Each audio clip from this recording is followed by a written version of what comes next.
কাজ দেখে ভোট দেবার নিদান দিলেন শতাব্দী। ভোটের দিন যত ঘনিয়ে আসছে, ভোট প্রচারের তীব্রতা ততই দিনের পর দিন বেড়ে চলেছে বিভিন্ন রাজনৈতিক দলের।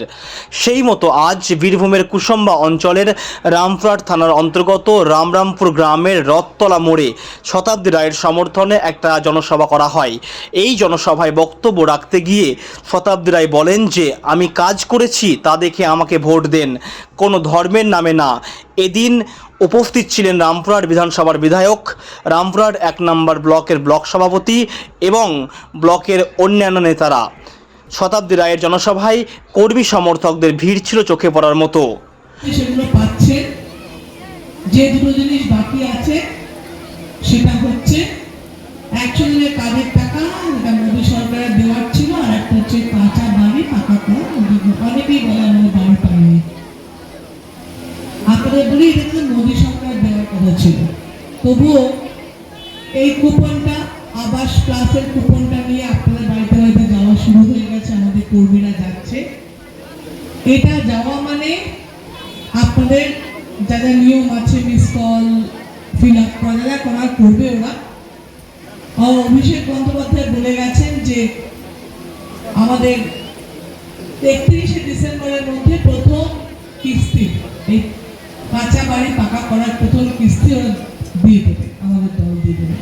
তার মানে আমরা কিন্তু কাজ করে কাজ করব, এই প্রতিশ্রুতি দিচ্ছে। এই কারণে আমরা কাজ করে প্রমাণ দিয়েছি যে আমরা শুধু প্রতিশ্রুতি থাকি না, আমরা কাজ করি। আর একটা কথা বলি যে অনেকেই বলেন বা অনেকেই ভাবেন হিন্দু মানে তারা বিজেপিকে ভোট দেবেন। আপনাদের একটা কথা বলবো, দয়া করে যাকেই ভোট যাকেই দিন, তাতে আমার কোনো বলার নেই, কিন্তু একটা অনুরোধ, যে ধর্মের সঙ্গে রাজনীতির কোনো সম্পর্ক নেই, ধর্মের সঙ্গে ভোটের কোনো সম্পর্ক নেই, এটা আপনারা বুঝবেন।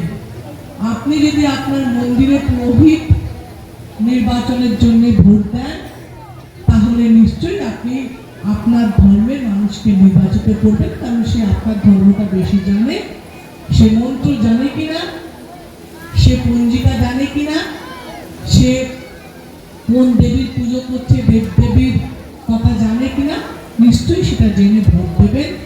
কিন্তু হিন্দুত্বের জন্য ভোটের রাজনীতিতে বোকা হবেন না। যে ভোটটা আপনাকে, আপনার মন্দির তো আপনার বাড়িতে আছে, আপনার ঠাকুর ঘর আপনার বাড়িতে আছে, আপনি যে দেবতাকে পুজো করেন সেটা আপনি মানেন। হিন্দুত্বের কথা বলে ভোট দেওয়া মানে কিন্তু আপনাকে কেউ বোকা করে গেল। আপনি দেখবেন আপনার রাস্তা হয়েছে কিনা, আপনি দেখবেন আপনার ছেলে স্কুল যাচ্ছে যে জুতো জামা পরে সাইকেল চালিয়ে, সেটা রাজনীতির কোন দল দিয়েছে।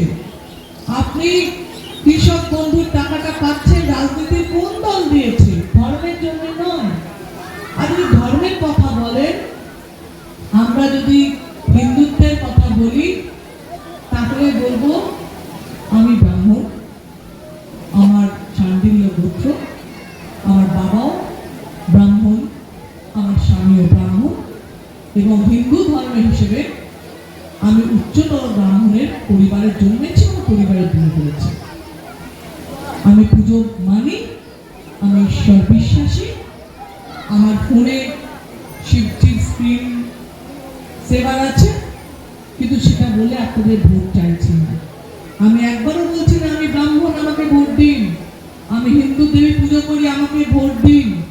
আমি কি বলছি, আমি হাই মাস লাইট করেছি, ভোট দিন। আমি বলছি আমি রাস্তা করেছি, ভোট দিন। আমি বলছি আমাদের দল প্রকল্প দিয়েছে, ভোট দিন। ধর্মকে দেখিয়ে ভোট চাইছি না, কারণ ধর্মের সঙ্গে আবারও বলবো রাজনীতির কোনো সম্পর্ক নেই। আপনারা সেটা মাথায় রাখবেন। যদি হিন্দু হিসেবে ভোট দেন, সব থেকে বেশি টাকায় দেবেন, আমার থেকে বড় হিন্দুকে এখানে। আর যদি ধর্মের জন্য ভোট দেন, তাহলেও আমাকে দেবেন, আর যদি কর্মের জন্য ভোট দেন, তাহলেও আমাকে দেবেন। কিন্তু আমি ধর্মকে আলাদা রাখছি, কারণ ধর্ম আমার মন্দিরে আছে, আমার ঠাকুর ঘরে আছে। আপনাদের বলবো যে যারা বোকা করছে আপনাদের, যারা হিন্দুত্বের বাণী বলে ভোট চাইছে, ভোট দেওয়াচ্ছে, তাদের ফাঁদে পা দেবেন না।